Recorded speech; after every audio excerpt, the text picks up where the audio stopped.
to say a few words of why we're here today and why this is important not only to the folks that we have with us, but to all the workers in New Jersey and quite frankly around the country.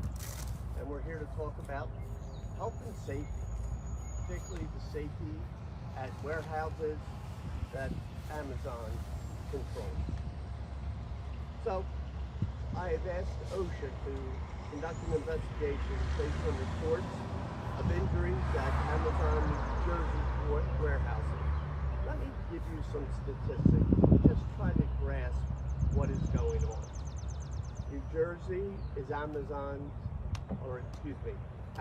is New Jersey's second largest employer. Third largest company in the world.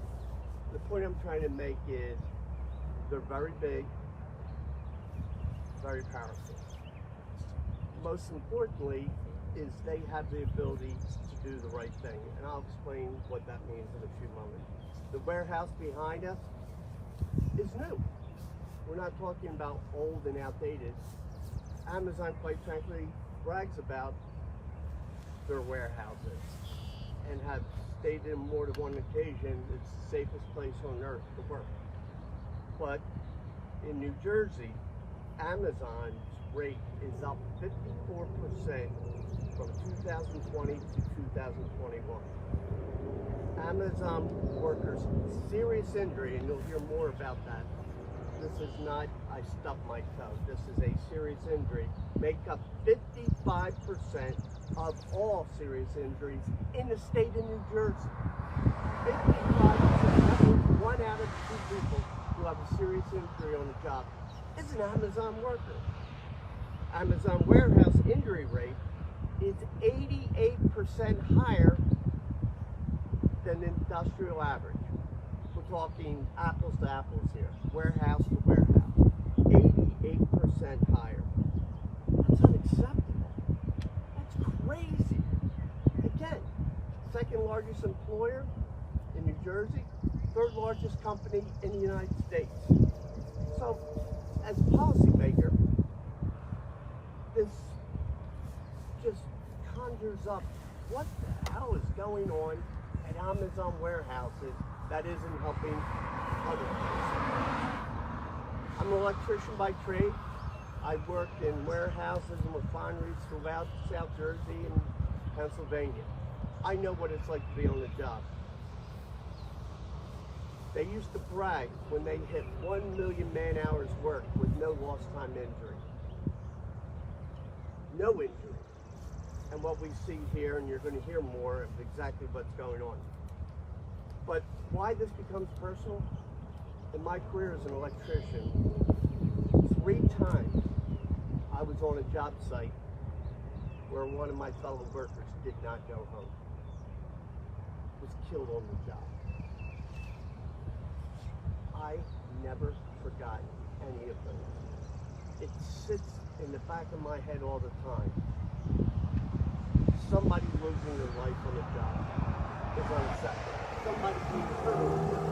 As we used to say, I want you to come home the way you went to work, healthy and whole. And that is something that is incredibly important. I happen to serve on the Education Labor Subcommittee on Workforce Protection. Ironic, isn't it, that we had the OSHA director visit us last week at our hearing where we brought up this subject and asked him to look into that. We sent a letter to OSHA with most of the New Jersey congressional delegation signing on for OSHA to take a look at this. OSHA has sent what they call hazardous alert letters year after year to Amazon. It calls out some of the very serious injuries that you hear here and asking for voluntary compliance. Now, the vast majority of employers do the right thing and want to do the right thing for the right reasons. They don't want to see their employees hurt. Neither do we, and that's why we're calling this out today. The one thing that we talk about voluntary compliance, they've also been cited for inaccurate injury record keeping. Well, you're starting to see this pattern. So, as I say, everybody deserves a safe workplace, and that's why we're here today. A safe workplace where you can go home the way you came in.